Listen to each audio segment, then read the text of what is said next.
சர்வதேச விண்வெளி மையத்திற்குள் டிராகன் க்ரூ 10 விண்கல குழுவினர் நுழைந்து விட்டதால் சுனிதா வில்லியம்ஸ் உட்பட இருவரை மீட்கும் முயற்சியில் முதல் வெற்றி கிடைத்திருக்கிறது.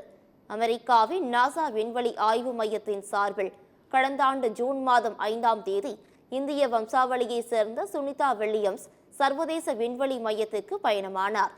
அவருடன் விண்வெளி வீரர் புட்ச் வில்மோரும் சென்றார். இருவரும் 8 நாட்கள் சர்வதேச விண்வெளி மையத்தில் தங்கியிருந்து பூமிக்கு திரும்ப திட்டமிட்டப்பட்டிருந்த நிலையில் அவர்கள் சென்ற ராக்கெட் பழுதானதால் மீண்டும் பூமிக்கு திரும்ப முடியாத சூழல் ஏற்பட்டது. 9 மாதங்களாக சர்வதேச விண்வெளி மையத்திலேயே இருக்க வேண்டிய நிலை ஏற்பட்டது. இதனிடையே எலான் மஸ்கின் ஸ்பேஸ்எக்ஸ் நிறுவனம் சுனிதா வில்லியம்ஸ், புட்ச் வில்மோர் ஆகிய இருவரையும் பூமிக்கு அழைத்து வர பால்கன் 9 ராக்கெட்டை விண்ணில் செலுத்தியது.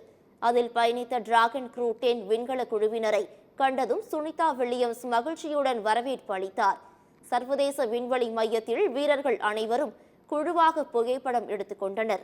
சுனிதா வில்லியம்ஸ், புட்ச் வில்மோருடன் டிராகன் க்ரூ 10 விண்கல குழுவினர் அடுத்த வாரம் பூமிக்கு திரும்ப உள்ளனர்.